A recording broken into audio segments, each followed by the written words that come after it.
धन्या अहो अमी आल्यो गोविंदाच्रक्षरेण वः यान् ब्रह्मेशो रमादेवी ददुर्मूर्धन्य धनुत्तये।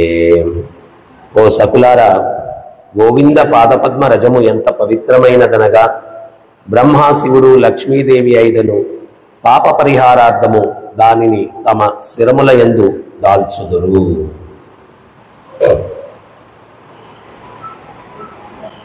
ఇక్కడ ఏం చెప్తున్నారు అంటే భగవంతుని యొక్క పాదపద్మముల యొక్క స్పర్శ కలిగినటువంటి రజము అంటే ధూళి, మట్టి. అది ఎంత పవిత్రమైంది అంటే సాక్షాత్తు శ్రీ లక్ష్మీదేవి, శివుడు, బ్రహ్మ వారు కూడా ఆ భగవంతుని యొక్క పాదపద్మముల స్పృశించినటువంటి రజమును నెత్తిన చల్లుకుంటారు. అందుకని మనం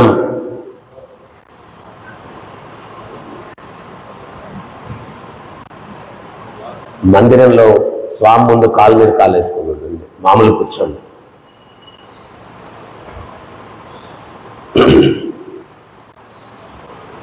సో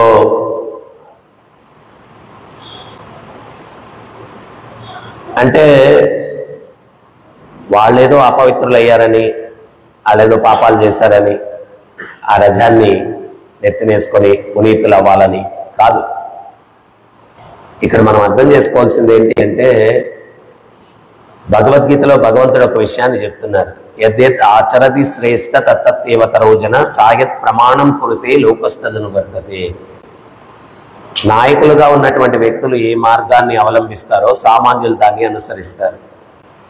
మరి భౌతిక జగత్తులో బ్రహ్మ, రుద్రుడు, అమ్మవారు లక్ష్మీదేవి వీళ్ళందరూ కూడా ప్రథమ శ్రేణిలో ఉన్నటువంటి వారు.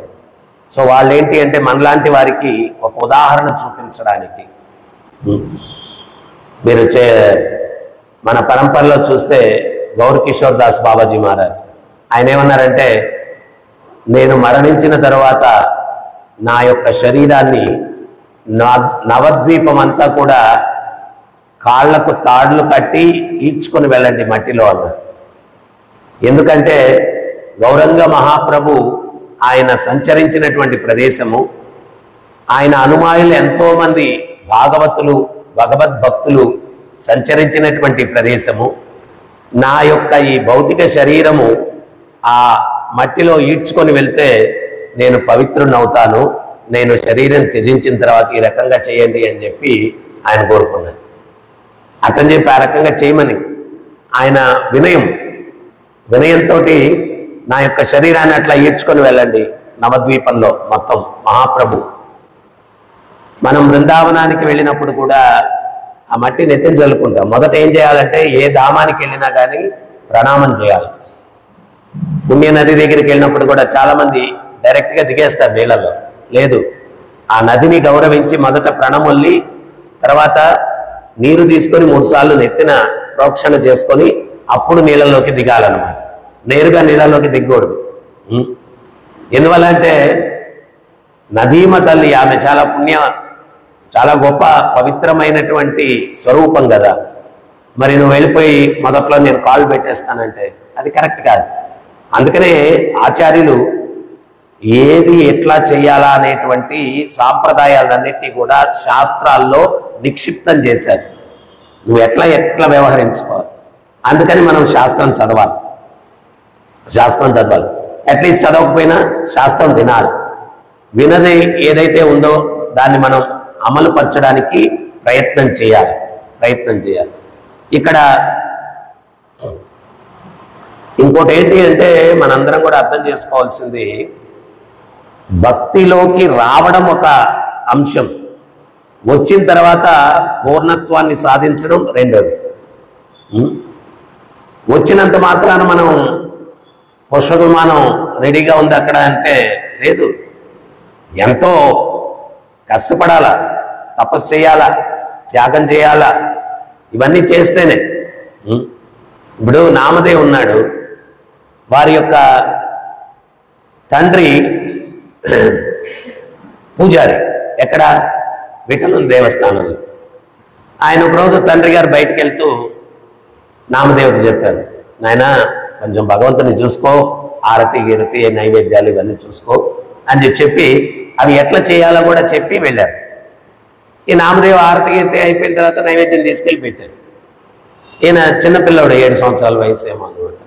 ఆయన ఏమనుకున్నారంటే మనం పెట్టంగానే భగవంతుడు వచ్చి ఆ పీట మీద శుభ్రంగా కూర్చునేసి శుభ్రంగా ఆయన చేతులతో తినేస్తాడు అని చెప్పి వెయిట్ చేస్తూ ఉన్నాడు. మనం నైవేద్యం పెట్టేటప్పుడు ఏంటి?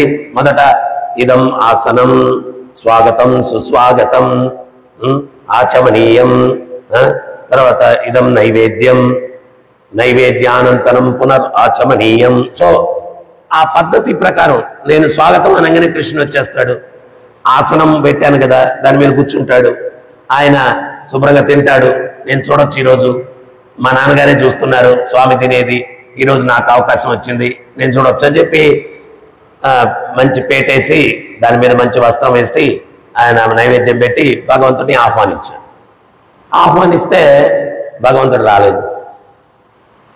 భగవంతుడు రాకపోయేసరికి ఈయన, ఏ స్వామి ఏంటి చల్లగా అయిపోతుంది ప్రసాదం, వేడి వేడిగా ఉన్నప్పుడే తినాలా?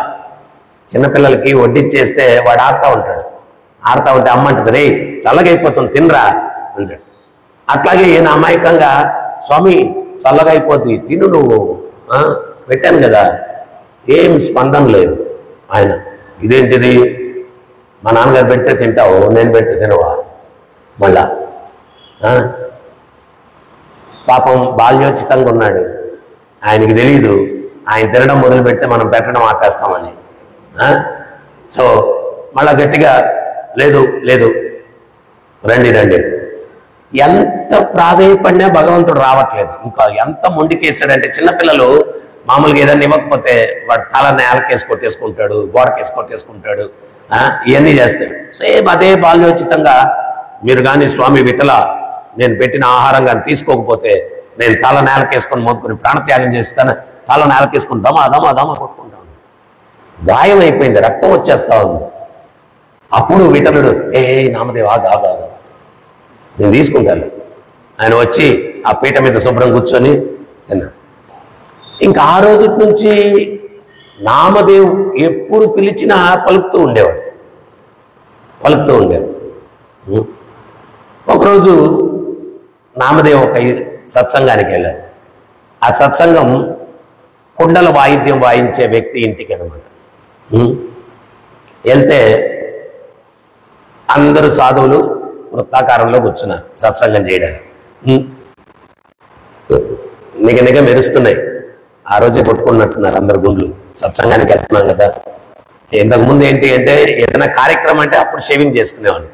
ఏదైనా కార్యక్రమానికి వెళ్ళాలంటే బ్రైట్గా కనపడాలా అని చెప్పి వీళ్ళు బ్రహ్మాండంగా అందరూ నున్న గుండ్లు కొట్టుకొని వచ్చి కూర్చున్నారు. ఆ ఘట వాయిద్యాలు వాయించేటువంటి వ్యక్తికి ఒక కుమార్తె ఉండేది. ఆమెకు అలవాటు ఏంటంటే తండ్రి ఇంటికి కుండలు తెచ్చినప్పుడు వాటిని తనిఖీ చేసేది. ఎట తనిఖీ చేసేది? ఒక కరపొల తీసుకొని ఆ కుండల్ని కొట్టేది. మంచి శబ్దం వస్తే ఈ ఘటం బాగుంది. ఎప్పుడైతే వీళ్ళు బోళ్ళు కొట్టుకొని వృత్తాకారంలో కూర్చున్నారో ఆమె కుండల్ని పోల్చుకునేది. కుండల్ని పోల్చుకొని ఒక కర్ర తీసుకొని వచ్చి అందరిని ఎత్తిన టక్ టక్ అని కొడతాం. నామదేవ్ తల మీద ఇటు కొట్టంగానే అన్నాడు. ఎప్పుడైతే అన్నాడో ఆ బాలిక చిన్నదైనా కానీ, అంటే ఒక్కోసారి ఏంటి అంటే ఎవరో ఏదో ఒక మాట అంటారు, అది మనలో కొంచెం సీరియస్నెస్ తీసుకొస్తుంది భక్తిలో. అందుకనే మనం దాన్ని ఏమి నెగిటివ్గా అనుకోకూడదు అనమాట. ఒరే ఏదో మనలో ఒక పరివర్తన తీసుకురావడానికే భగవంతుడు పలికించాడేమో అనుకోవాలి. ఆ చిన్న బాలిక ఆమె ఏమని తెలుసా? ఈ ఘటం ఏం బాగాలేదు, అహంకారంతో ఉంది. ఈ ఘటం ఏం బాగాలేదు, అహంకారంతో ఉంది. అందరి ముందు ఒక చిన్న పిల్ల, ఆయన గురువు స్థానంలో ఉన్న వ్యక్తి, ఈ ఘటం ఏం బాగాలేదు, భగవత్ సాక్షాత్కారం ముందున్నాడు, ఈ ఘటం ఏం బాగాలేదు, అహంకారంతో ఉంది. టక్కున లేచాడు, నేరుగా విఠలుడి దగ్గర, ఏ విఠలా విఠలా విఠలా అంట. ఇది సింహద్వారం నుంచి అరుచుకుంటా వస్తున్నాడు, విఠలా విఠలా విఠలా. ఏం నామదేవుడు, ఏం చాలా ఆవేశంలో ఉన్నావు, ఏమైంది? ఈయనకేం తెలియనట్టు. ఈయనకు తెలియదు ఏముంటుంది చెప్పండి. ఈయన నాటకాలు కూడా చాలా వాడిని బెండెత్తి ఎవరైనా కానీ శరణాగతి పొందినోడిని ఆడిలో ఉండేటువంటి అన్ని అవలక్షణాలు పోయేంత వరకు సాకిరేవు కేసు ఉతికినట్టు ఉతుకుతాడు. అందుకనే భాగవతంలో చెప్పారనమాట, ఎవరికన్నా భగవంతుడు భక్తి మార్గంలోకి వచ్చిన తర్వాత కష్టాలు ఇస్తున్నాడు అంటే అది ప్రత్యేకమైనటువంటి కరుణ. ఎందువల్లంటే నిన్ను తొందరగా ఆయన దగ్గరికి చేర్చుకోవాలని నీలో ఉన్నటువంటివన్నీ ఉతికేస్తున్నాడు, అవలక్షణాలన్నీ తొలగిస్తున్నాడు. అది మనం అర్థం చేసుకోవాలి. అంతేగాని అది చాలామంది అంటుంటారు, ఏం దేవుడయ్యా నేను భక్తిలోకి వచ్చాను అన్ని కష్టాలే. అరే నాయనా, ఒక సత్యాన్ని అర్థం చేసుకో. నువ్వు భక్తిలోకి వచ్చి హరే కృష్ణ మంత్రం చేస్తున్నావు, సేవలు చేస్తున్నావు, నువ్వు చేసుకున్న పాపాలు కర్మలు ఇంకో 10 జన్మలు ఎత్తి అనుభవించాల్సి ఉంది. కానీ నువ్వు భక్తి చేయడం వల్ల ఏం చేస్తున్నాడు భగవంతుడు? ఆ 10 జన్మలు ఎత్తాల్సి అనుభవించాల్సిన కర్మలన్నింటినీ ముందుకు తీసుకొస్తున్నాడు ఈ జన్మలోకే. తీసుకొచ్చి వాటన్నిటిని కూడా క్లియర్ చేసేసి ఈ జన్మలోనే మోక్షం ఇవ్వాలనుకుంటున్నాడేమో భగవంతుడు. అందుకని ఆ ముందు ఎప్పుడో 10 జన్మలు ఎత్తి నానా బాధలు పడేదానికన్నా ముందుకు లాక్కొని వచ్చి క్లియర్ చేస్తున్నాడు అన్ని. అది అర్థం చేసుకోవాలి మనం. అందుకని భాగవతం ఒక్కటి చెప్తుందండి, ఫైనల్గా ఏం చెప్తుందంటే భాగవతము, భక్తుడి జీవితంలో మంచి జరిగినా చెడు జరిగినా అది భగవంతుని యొక్క ఆశీర్వచనం అని ఎవడైతే ఫీల్ అవుతాడో వాడే ఉత్తమ భక్తుడు. అది మంచి జరిగినా చెడు జరిగినా అది భగవంతుని యొక్క ఆశీర్వచనం అని భావించేటువంటి వాడే ఉత్తమ భక్తుడు. అంటే ఉత్తమ అవగాహన ఉన్నటువంటి వ్యక్తి అన్నమాట. ఉత్తమ అవగాహన ఉన్నటువంటి వ్యక్తి. ఈయన స్వామి, ఏం నామదేవ్, ఏమైంది, చాలా ఆవేశంగా ఉన్నావే అన్నాడు. స్వామి, భగవత్ సాక్షాత్కారం పొందే నేను ఆ బాలిక అందరిలో అవమానించింది అహంకారి అని. అదే సత్యమైతే ఇన్ని రోజులు మీరెందుకు చెప్పలేదు? అప్పుడు భగవంతుడు చెప్పాడు, నీలో అహంకారాన్ని గుర్తించేది కానీ తొలగించేది కానీ నా పని కాదు, అది గురువుది. నీ గురువు పలా దగ్గర ఉన్నాడు, పోయి శరణాగతి పొందు. అది నా బాధ్యత కాదు, అది గురువుది. గురువు దగ్గరికి వెళ్ళి అంటే ఇక్కడ మనం గమనించవచ్చు, ఆయనకు భగవంతుడు ప్రత్యక్షమయ్యాడు, భగవద్ దర్శనమయ్యాడు. నారదముని కూడా తపస్సు చేస్తే ఒక క్షణం భగవంతుడు అట్లా కనిపించాడు, తర్వాత అదృశ్యమైపోయాడు.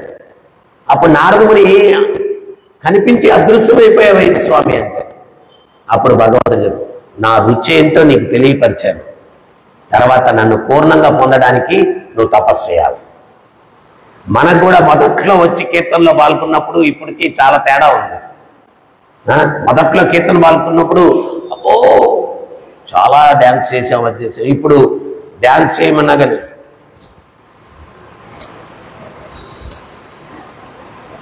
ఎందువల్లంటే చాలా ఉన్నాయి మైండ్లో. మొదట్లో ఏంటి అంటే ఎవరో కీర్తన చేస్తూ ఉంటే వచ్చి పాల్గొన్నాం హ్యాపీగా దాంట్లో.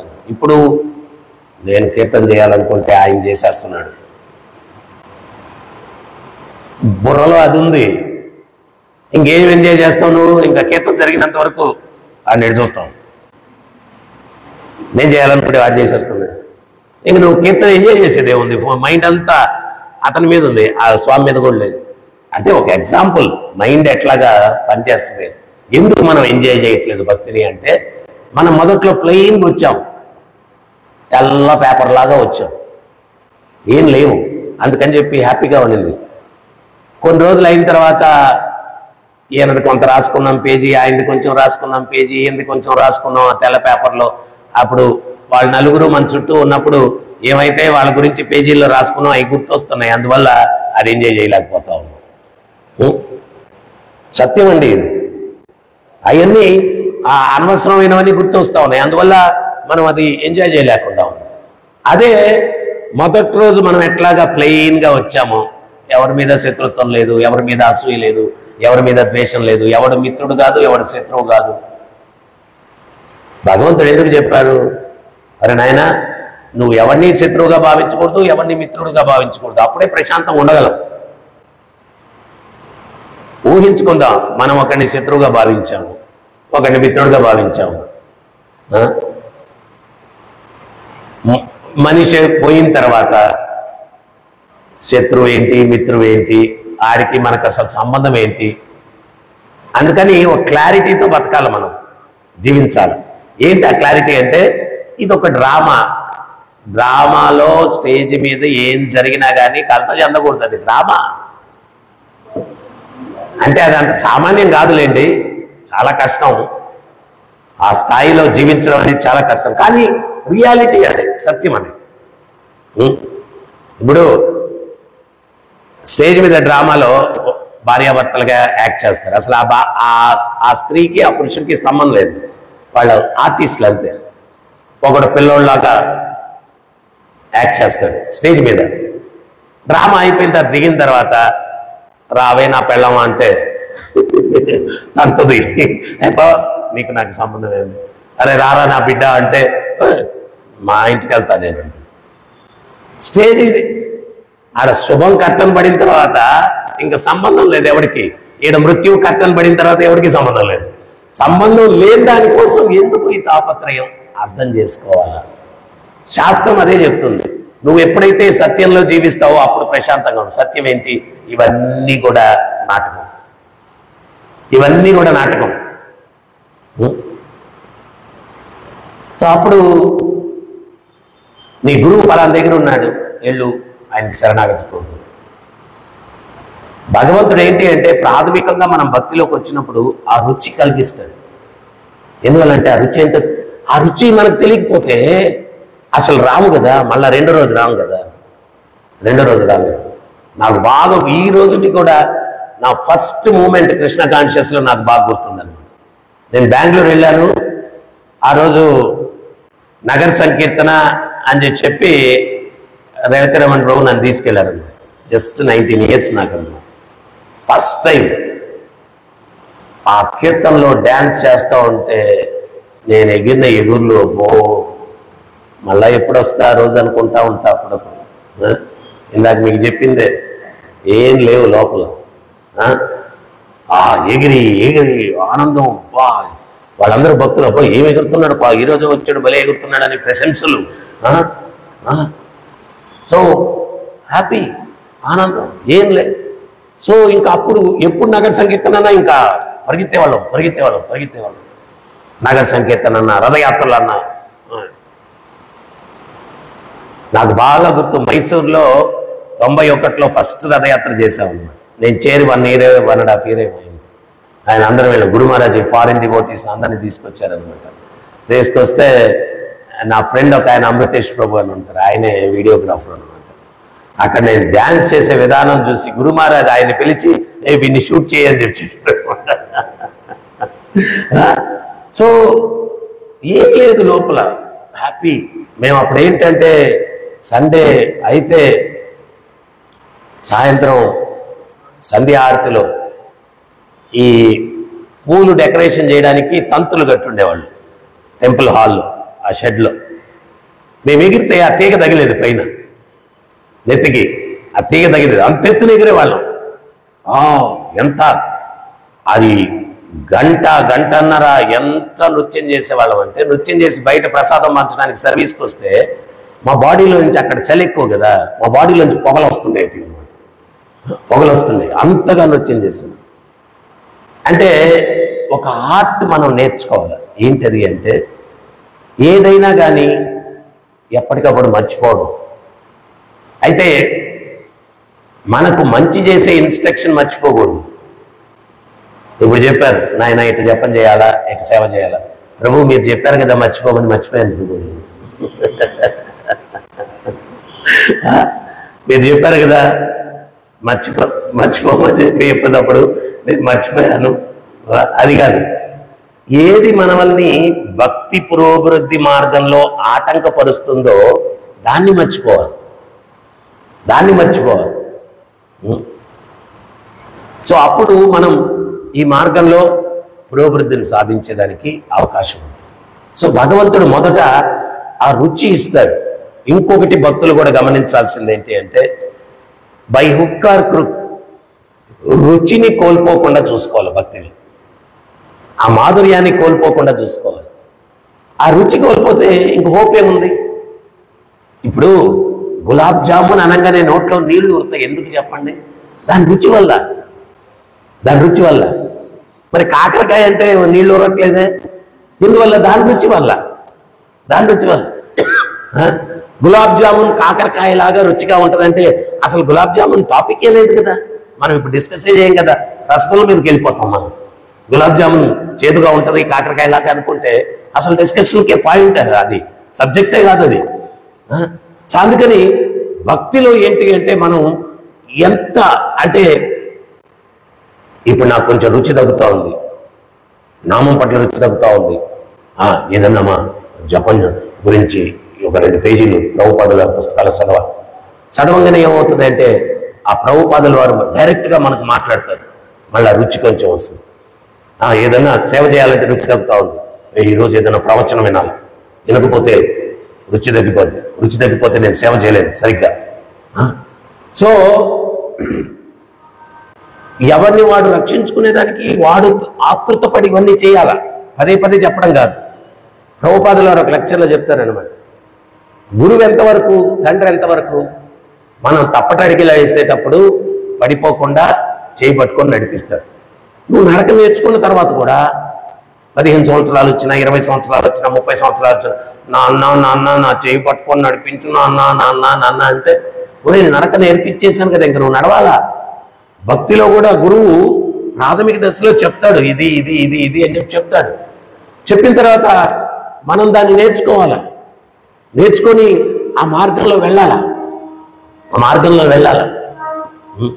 సో అందుకని మనం ఏంటి అంటే ఎట్టి పరిస్థితుల్లో మనకు అర్థమైపోద్ది, జపం చేయడానికి రుచి తగ్గింది, సేవ చేయడానికి రుచి తగ్గింది, లేకపోతే భక్తుల సాంగత్యంలో రుచి తగ్గింది. ఆ రుచి తగ్గడానికి కారణం ఏంటి, దాన్ని ఎట్లా నేను పెంపొందించుకోవాలి? ఏం లేదు. దానికి కారణం ఏంటి అంటే ఈ నవవిధ భక్తిలో ఏం మనం చేయాలో వాటిని మనం నిర్లక్ష్యం చేసాం. ముఖ్యమైనది శ్రవణం కీర్తనం. ఇంకోటి కూడా మనం గమనించాల్సింది ఏంటి అంటే వైష్ణవ అపరాధాలు చేస్తూ ఉంటే కూడా రుచిని కోల్పోతాం. మనం 24 గంటలు ఈ వైష్ణవుడు తప్పు, ఈ వైష్ణవుడు ఈ లోపం ఉంది. అప్పుడు లాస్ట్లో ఏమనిపిస్తుంది తెలుసా, ఇన్ని లోపాలు ఉండే వీళ్ళ మధ్యలో నేను ఎందుకు ఉండడం, బయటికి వెళ్ళిపోతాను.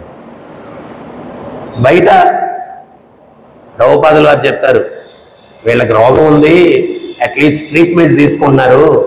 బయట రోగం ఉందని గుర్తించలేదు వాళ్ళు, ట్రీట్మెంట్ కూడా లేదు. అటువంటి వాళ్ళ మధ్యలో పోయి నువ్వు చేరితే వాళ్ళ రోగాలన్నీ నీకు అందించేస్తాయి. ఇక్కడ అట్లీస్ట్ డెఫినెట్గా రోగం ఉంది, నువ్వేం ఎక్స్పెక్ట్ చేయొద్దు. ఇస్కాన్ టెంపుల్లో ఆశ్రమంలో ఉండే వాళ్ళందరూ శుద్ధ భక్తులు. ఒక్కోసారి డైలాగ్ వదులుతుంటారు కదా, ఆయన భక్తుడైంది కూడా ఇట్లా చేశాడు ఏంటి ప్రభు, మరి నువ్వేం చేయలే? నీకెవరైనా చేసినప్పుడే ఇవన్నీ వస్తాయి, వేరే వాళ్ళు నువ్వు చేసినప్పుడు గుర్తురావు.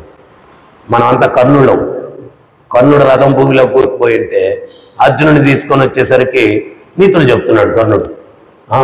కృష్ణ దేవదేవుడి అంటారు, ధర్మానికి ప్రభు అంటారు, నేను నిస్సహాయ స్థితిలో ఉంటే నన్ను చంపమని మీ శిష్యుడికి చెప్తున్నావు, ఇది ధర్మమా? భగవంతుడు నవ్వుతూ చెప్పాడు, ద్రౌపదిని బట్టలు వచ్చి దుర్యోధనుడి తొడల మీద కూర్చోబెట్టుకోమని ఆలోచన కల్పించింది నువ్వు. అప్పుడేమైంది ధర్మం? ఒక స్త్రీని అది చేయొచ్చా నిండు సభలో? అప్పుడు ధర్మం ఆలోచించలేదో నాన్న కన్నా బుజ్జి? అభిమన్యుణ్ణి వెనకాల నుంచి బాణాలు దించారు.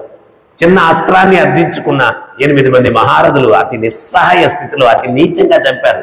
అప్పుడేమైంది నాన్న కన్నా బుజ్జి? ధర్మం. అర్జున ఆలస్యం చేయకుండా చంపి ఇమీడియట్గా ఆలస్యం చేయకుండా చంపేయండి.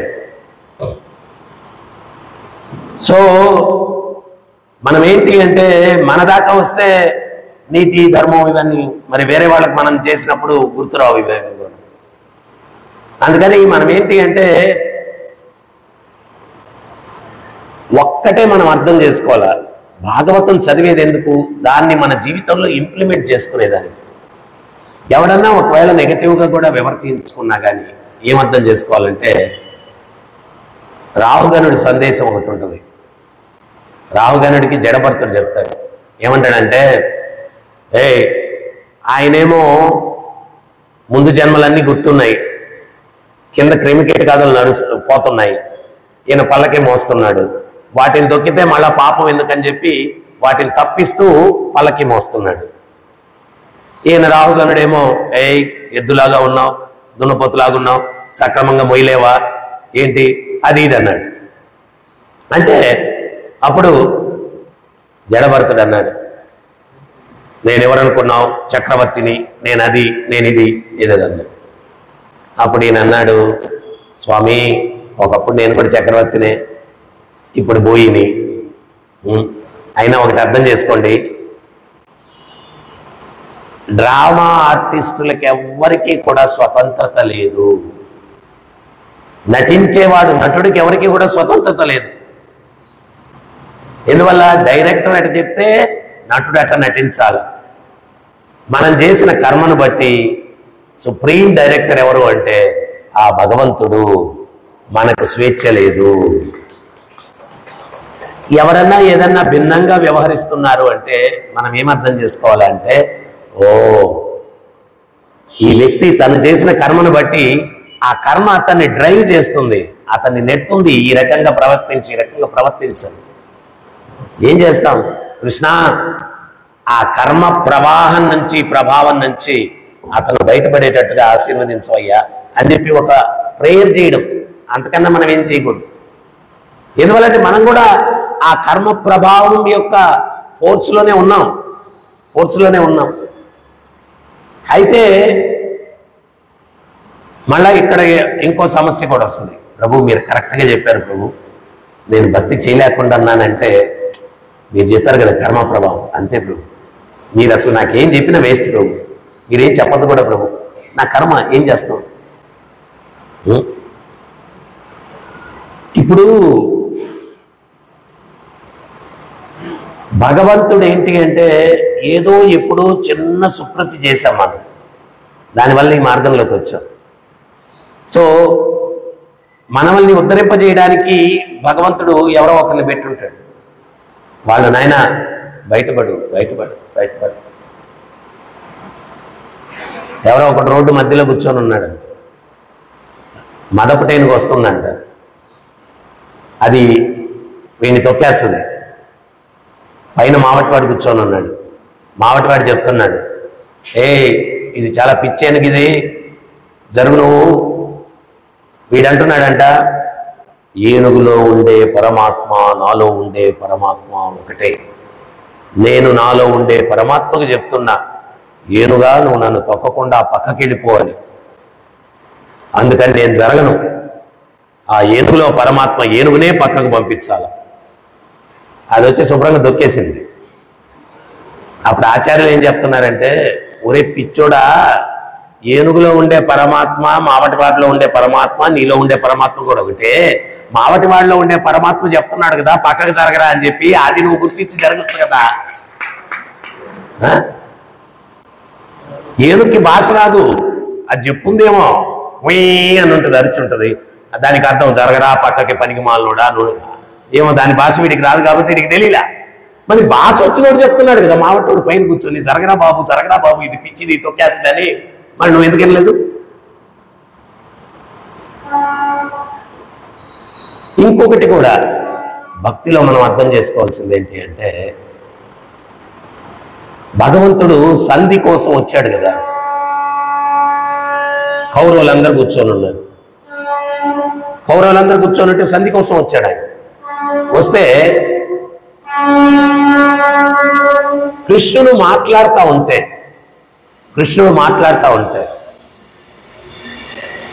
భీష్ముడికి, ద్రోణాచార్యుల వారికి, వీళ్ళందరికీ కూడా అమృత తుల్యంగా ఉందంట. ఎట్లుందంటే ఏదో మంచి కీర్తన పాడినట్టు ఉంది కృష్ణుడు మాట్లాడుతూ ఉంటాడు. అదే దుర్యోధనుడికి ఎట్టుంది? కర్ణ కఠోరంగా ఉంది. అసలు ఎంత ఆచార్యులు చెప్తారు, భగవంతుడు వచ్చి మాట్లాడుతూ ఉంటే దుర్యోధనుడు కూర్చొని ఇట్లా నిట్టూర్పులు అనమాట. ఆడికి కర్ణ కఠోరంగా ఉంది భగవంతుని మాటలు. అదే భీష్మ పితామహునికి, ద్రోణుడికి, వీళ్ళందరికీ కూడా అమృత తుల్యంగా ఉంది. కారణం ఏంటి? వీడు చేసిన పాపాలకి అదే ఇంకోటి కూడా పాయింట్ మనం అర్థం చేసుకోవాలి. భక్తిలో మనం అపరాధాలు ఎక్కువ చేసామనుకోండి, మనకెవరన్నా ఎంత మంచి చెప్పినా కానీ చెప్పచ్చోలే పోవా, సేమ్ దుర్యోధనులు అయిపోతాం. మనం దుర్యోధనుడు అయిపోతాం. మనం దాన్ని స్వీకరించలేం. ఎందువల్ల అంటే ఎందుకు స్వీకరించలేం?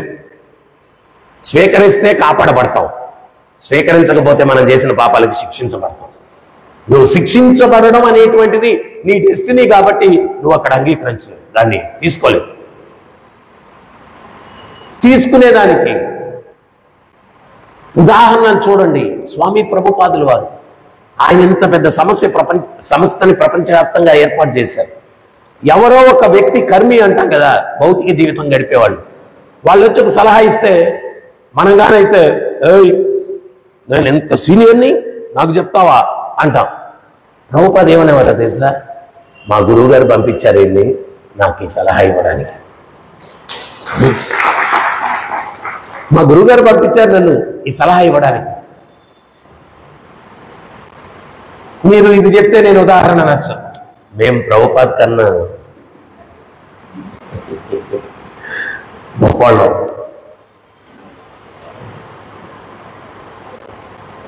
అందుకని ఈ భక్తిలో ఏంటి అంటే ప్రతిదీ కూడా అవగాహన. ఆ అవగాహన నీకు కరెక్ట్గా ఇప్పుడు ప్రభుపాదుల వారు ఇచ్చిన ఉదాహరణ ప్రతి ఒక్కటి ఆణిముత్యం. ఆయన చెప్పారు, జాండీస్ రోగం ఉండేవాడికి చక్కెర కూడా పంచదార కూడా చేదుగా ఉంటుంది, ఎందుకంటే ఆ రోగం. కానీ ఆడికి మెడిసిన్ ఏంటి అంటే చేదుగా ఉన్న చెరుకు రసమే. వాడు తాగుతూ ఉంటే ఆ రోగం పోయే కొంది ఆడికి రుచి తెలుస్తూ ఉంటుంది. మనం కూడా భక్తిలో మాధుర్యాన్ని ఆస్వాదించలేకుండా ఉన్నాం, రుచి లేదు. చాలామంది అంటారు, నామం చేయవయ్యా అంటే, గురుగారు ఇంట్రెస్ట్ వచ్చినప్పుడు చేస్తాను. గమనించారా? కొంతమంది చెప్పడం అట్లాగే ఇంట్రెస్ట్ వచ్చినప్పుడు, ఇప్పుడు లేదు ఇంట్రెస్ట్ వచ్చినప్పుడు చేస్తాను, బలవంతంగా చేయకూడదు. ఇది ప్రభుపాదులు వారు చెప్తారు, అరే అయ్యా జ్వరం 103 కాస్తుంది, ట్యాబ్లెట్ వేసుకోరా అంటే నేను తగ్గిన తర్వాత వేసుకుంటాను. తగ్గిన తర్వాత ట్యాబ్లెట్తో పని ఏముందిరా నాన్న? తగ్గిన తర్వాత ట్యాబ్లెట్తో పని ఏముంది? పని లేదు. మేల్కోటలో గోదా అమ్మవారు ఉండరు అనమాట. అక్కడ గోదాదేవి ఉండదు. ఎందుకు అంటే వాళ్ళు ఒక విషయం చెప్తారు, మేల్కోటి భూలోకంలో వైకుంఠం కాదు, సాక్షాత్ వైకుంఠమే. భూలోకంలో వైకుంఠంలో గోదాదేవి ప్రచారానికి ఉండాలనే, ఇక్కడ ప్రచారం అవసరం లేదు, ఇది సాక్షాత్ వైకుంఠం, అందుకని గోదాదేవి లేదు. నువ్వు ఈ భౌతిక జగత్తులో ఉన్నావు కాబట్టి ఇవన్నీ మెడిసిన్ తీసుకోవాలా? నేను అన్నీ బాగైన తర్వాత నామం చేస్తా అంటే, బాగైతే ఇక్కడ ఎందుకు ఉంటావు, అక్కడికి వెళ్ళిపోతావు కదా.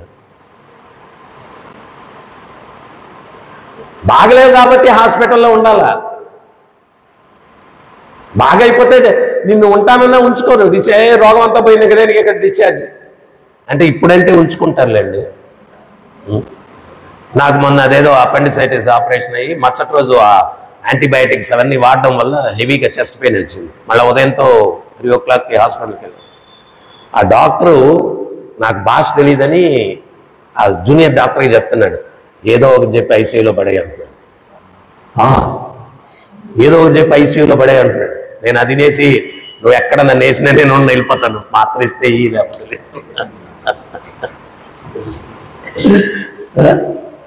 సో రోగం పోతే ఇప్పుడంటే డబ్బుల కోసం, రోగం పోతే ఇంతకుముందు అయిపోయింది డిశ్చార్జ్ ఫినిష్. రోగం ఉంది కాబట్టి ఇవన్నీ చేయాలా? సో అందుకని మనం ఏంటి అంటే ప్రతి భక్తిలో ఉన్నటువంటి ప్రతి దాంట్లో కూడా రుచిని కోల్పోకుండా మనం కాపాడుకోవాలి. రుచి కోల్పోతున్నామంటే ఇమీడియట్గా రెమెడీస్ ఏంటి? ఇమీడియట్గా ప్రభుపాదుల పుస్తకం తీసుకొని ఒక 2 పేజీలు చదవడం, లేకపోతే ఒక మంచి క్లాస్ వినడం, లేకపోతే వెళ్ళి ఒక దగ్గర కూర్చొని ప్రశాంతంగా ఒక 4 మాలలు జపం చేసుకోవడం. ఇవన్నీ కూడా చేస్తే ఏమవుతుందంటే ఆటోమేటిక్గా మళ్ళీ రుచి వస్తుంది. సో అందుకని ఎవరిని వాడు ఉద్ధరింపజేసుకునేదానికి ఈ జాగ్రత్తల్ని పాటించాలి. భక్తిలోకి రావడం ఒకటి, వచ్చిన తర్వాత పూర్ణత్వాన్ని పొందడం ఒకటి. వచ్చినోడందరూ మోక్షం వచ్చేది. ఆ పూర్ణత్వం రావడానికి నారదముని అంతటి వాడికే భగవంతుడు చెప్తున్నాడు, స్వామి ఒక్క నిమిషం కనిపించి అదృశ్యమైపోయారంటే నేను ఎందుకు కనిపించాను అంటే నీకు రుచిని తెలియపరచడానికి, తర్వాత నన్ను పూర్ణత్వంగా పొందడానికి నువ్వు తపస్సు చేయాలా అని చెప్పారు. పూర్ణత్వంగా పొందడానికి తపస్సు చేయాలి. మనం కూడా ప్రాథమిక దశలో భక్తిలో వచ్చినప్పుడు అన్నీ రుచిగానే ఉంటాయి, అన్నీ రుచిగానే ఉంటాయి. ఎందువలంటే మాయాదేవి సాకిరేవు కేసి ఉతికేసింది మనల్ని బయట. అప్పుడు వచ్చామన్నమాట. వచ్చేసరికి ప్రతిదీ ఎక్సలెంట్గా ఉంది ఇక్కడ. అయితే ఏంటంటే కొంచెం రిలాక్స్ అయిన తర్వాత నెగ్లిజెన్స్ వస్తుంది, నిర్లక్ష్యం వస్తుంది. మనం గమనించండి, మేము కూడా ఫస్ట్ రేవతి రమణ ప్రభు ఆయన మా ఇంటికి వచ్చి జపమాలన్నీ ఇచ్చి అందరినీ కూర్చోబెట్టి మొదటి రోజే 16 మాలలు చేయించాడు ఆయన మా చేత. అయితే నేను అది కూడా ఆ ఫీలు మళ్ళీ ఎప్పుడు వస్తుందా అని. ఎందువల్లంటే ఆ రోజు ఎట్లా తెలుసా, అపర విశ్వామిత్రుడు, వశిష్ఠుడు, భగీరథుడు ఆ టైప్లో కూర్చున్నాం మేమంతా. కూర్చొని హరే కృష్ణ హరే కృష్ణ కృష్ణ కృష్ణ హరి హరి హరి రామ్. నిజంగా అది అంత ఏకాగ్రతతోటి అంత తీవ్రం, ఒక తపస్సులాగా ఆ ఫీల్ సూపర్ ఉండింది ఆ రోజు. ఎంత టేస్టీగా ఉండిందంటే నామం అట్లా కూర్చొని చేయడం వల్ల, అందువల్ల కంటిన్యూ చేయగలిగాం. అంటే అంత ముందు కూడా ఇంట్లో నాన్నగారు అప్పుడప్పుడు చేయించేవాళ్ళు. ఈ అప్పుడు హరే రామ భజన రోజు. అంటే ఆ టేస్ట్ ఎందువల్ల నేను అదే చెప్పాను, మన మైండ్ ప్లెయిన్ పేపర్ లాగా ఉంది, ఏం లేవు. అందువల్ల ఫుల్ కాన్సన్ట్రేషన్, డీవియేషన్స్ ఏం లేవు, అటు ఇటు వెళ్ళట్లేదు. దానివల్ల ఆ మాధుర్యాన్ని ఆస్వాదించాం. సో అందుకని మనం ఏంటి అంటే ఆ రుచిని భక్తిలో కోల్పోకుండా, ఎవరు లక్ష్మీదేవి, ఎవరు బ్రహ్మ, ఎవరు రుద్రుడు, వీళ్ళు ఏదైనా పాపం చేసే పరిస్థితే, కానీ వాళ్ళు కూడా ఆ భగవంతుని యొక్క పాదపద్మములను స్పృశించినటువంటి రజమును నెత్తిన చల్లుకుంటున్నారు అంటే దాని అర్థం ఏంటి, ఆ రుచి ఇంకా భగవద్భక్తిలో రుచి పెరగాల. మనం కూడా ఎల్లవేళలా ఆ భక్తుల యొక్క ఆశీర్వచనాలు మన మీద ఉండాలా. మనం అందరితో ఎట్లా ప్రవర్తించుకోవాలంటే, వాళ్ళు ఈ భక్తుడు మంచోడు అనే ఫీలింగే ఉండాలి మన మీద. వాళ్ళు మన మీద వచ్చాడు రైడ్ అట్లాంటి ఫీలింగ్ ఉంటే ఎప్పటికీ మనం ఎదగలేము. అందుకనే కృష్ణరాజు కవిరాజు గోస్వామి చెప్తారనమాట, చైతన్య చరితామృతం ఆయన రచన మొదలు పెట్టేటప్పుడు వివిధ స్థాయిల్లో వైష్ణవులు ఉన్నారు, వాళ్ళందరి ఆశీర్వచనాలు నాకుంటేనే ఈ కార్యక్రమాన్ని విజయవంతంగా నేను చేయగలను అని చెప్పి. వివిధ స్థాయిల్లో వైష్ణవులు, చిన్నోడు పెద్దోడని కాదు, అందరి ఆశీస్సులు మనకుంటేనే ఆ భగవంతుని కృపకు పాత్రలు కాగలం. ఆ మూడ్లో మనం ముందుకెళ్ళాలా. తర్వాత రుచి ఎక్కడన్నా తగ్గింది అంటే ఇమీడియట్గా మళ్ళీ మెడిసిన్ తీసుకోవాలి. ఆ మెడిసిన్ ఏంటి, నేను వేసుకునే ఇన్సులిన్ కాదు, ఇది భాగవతం, భాగవత శ్రవణం, నామం, సేవ, ఇవన్నీ పెంచుకోవాలి. భక్తుల సాంగత్యం. తర్వాత భక్తులు నలుగురు కలిసినా కానీ మీరు చూడండి చైతన్య చరితామృతంలో కానీ, అంటే అసలు అసోసియేషన్ ఆఫ్ డివోటీస్ అంటే ఏంటి, భక్తులు నలుగురు కలిస్తే పాలిటిక్స్ లేకపోతే అది ఇది కాదు.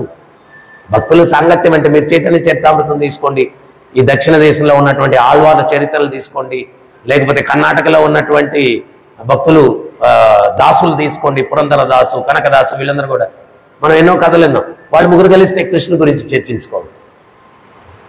మనం ఎందుకు చర్చించుకోలేకుండా ఉన్నాం కృష్ణుని గురించి అంటే సబ్జెక్ట్ లేదు మన దగ్గర. మనం ఏం చేయాలా, ఈరోజు నేను మేల్కోట్లో ఉన్న రోజులు కూడా అక్కడ ఆనంద గౌరంగ ప్రభు అని ఉండేవాళ్ళు. ఆయనతో ఒకసారి చెప్పాను అన్నమాట, ప్రభు మీరు ఒక కథ చెప్పండి, నేను ఒక కథ చెప్తాను. రోజు సాయంత్రం 8:30కి అట్లా వెళ్ళేవాళ్ళం టెంపుల్కి దర్శనానికి. సో ఎవరి దగ్గరికి వాళ్ళు వెళ్ళిపోయేటప్పుడు చెరొక కథ చెప్పుకుందాం, నువ్వు రాకముందులే. సో ఏదో ఒక కథ ఒకటి డిస్కస్ చేసి, సో అట్లాగా మనం ఏంటంటే ఈరోజు నేను ఏదైనా ఒకటి చదువుతాను, ఒక పాయింట్ తోటి భక్తుడితో డిస్కస్ చేస్తాను, ఆయన ఏదైనా ఒక పాయింట్ చదివి ఇంకో భక్తుడితో డిస్కస్ చేయండి. ఇది ఇచ్చిపుచ్చుకోవాలి. ఏమి ఇచ్చిపుచ్చుకోవాలా? ఓన్లీ ప్రసాదం కాదు ఇచ్చిపుచ్చుకునేది, జ్ఞానాన్ని కూడా ఇచ్చిపుచ్చుకోవాలా, కృష్ణ కథల్ని కూడా ఇచ్చిపుచ్చుకోవాలి. అప్పుడు ఏమవుతుంది అంటే ఆ యొక్క భక్త సంఘం ఏంటి అంటే ఆరోగ్యకరంగా ఉంటుంది. ఎందువల్ల అంటే ఎప్పుడైనా కానీ అనారోగ్యానికి కారణం ఏంటి అంటే కృష్ణుడు లేడు, అదే అనారోగ్యానికి కారణం. మన మధ్య కృష్ణుడిని ఉంచుకున్నామంటే అది హెల్తీ అట్మాస్ఫియర్, చాలా హెల్తీగా ఉంటుంది. సో అందుకని ఇవన్నీ కూడా జాగ్రత్తలు తీసుకొని వాళ్ళంతటి వాళ్ళే ఆ రజాన్ని నెత్తించలుకున్నారు అంటే మనం అనుకునే దానికి లేదు, నేను ఆల్రెడీ డివోటీని అయిపోయాను, ఇంక నేనేమి పురోభివృద్ధి సాధించడానికి ఇంక ఏం చేయాల్సిన అవసరం లేదు. కొంతమంది అంటుంటారనమాట, 16 సంవత్సరాలు అయిపోయింది, చేసాం చాలు. ప్రభుపాదులు ఒక ఉదాహరణ చెప్తారు. పక్షులు ఎగురుతూ ఉంటాయి, గ్రూపుగా ఎగురుతూ ఉంటాయి, అవునా కాదా? చూసారు ఎప్పుడన్నా ఆకాశంలో? దాంట్లో ఒక పిల్ల పక్షి ఉంటుంది, తల్లి పక్షి ఉంటుంది. తల్లి పక్షి అనుకుంటే నేను సీనియర్ కదా, ఎందుకు రెక్కలాడించాలా, పిల్ల పక్షి జూనియర్, అది ఆడిస్తే సరిపోద్ది కదా. నష్టం ఎవరికి?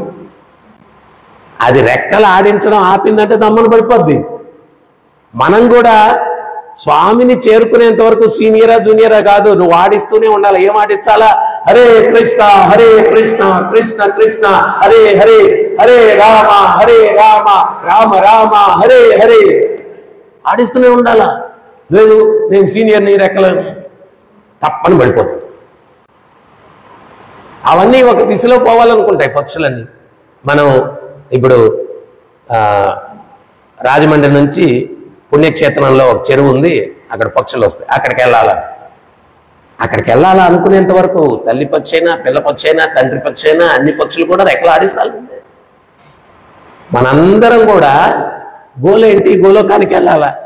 మరి అక్కడికి చేరుకునేంత వరకు ఆడించాలి నువ్వు. లేదు అబ్బా నేను సీనియర్ని, నేను ఆడించాను, ముడుకుంటే తపాలు పెడుతుంది.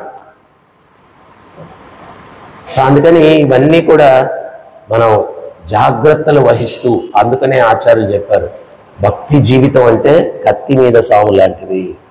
మనం కత్తి మీద ఎవడన్నా నడిచేవాడు కేర్లెస్గా జోకులు వేసుకుంటే కట్ అయిపోద్ది, చాలా కేర్ఫుల్గా నడవాలి. సో అందువల్ల మనం కూడా ఈ మార్గంలో అడుగు తీసి అడిగేసి, ఎందువల్ల అంటే ఒకసారి ప్రభుపాదులు వారు చెప్తారు, వజ్రం మంచిగా కట్ చేసి మంచి షేపుల్లో తెచ్చి దగదగ మెరుస్తుంది, దాన్ని మనం జాగ్రత్తగా కాపాడుకోవాలి. దాన్ని అని ఎగిరేసి కింద పడిపోయి టప్పని పగిలిపోయింది అనుకోండి, ఇంక వాల్యూ ఏముందానికి, పగిలిపోతుంది. సో ఒక్కసారి మనం కృష్ణ చైతన్యాన్ని కోల్పోయామంటే యూజ్లెస్, నిరర్ధకం, వేస్ట్ అని. సో అందుకని మనం చాలా జాగ్రత్తగా ఈ మార్గంలో ముందుకు వెళ్ళడానికి ప్రయత్నించాలి. హరే కృష్ణ.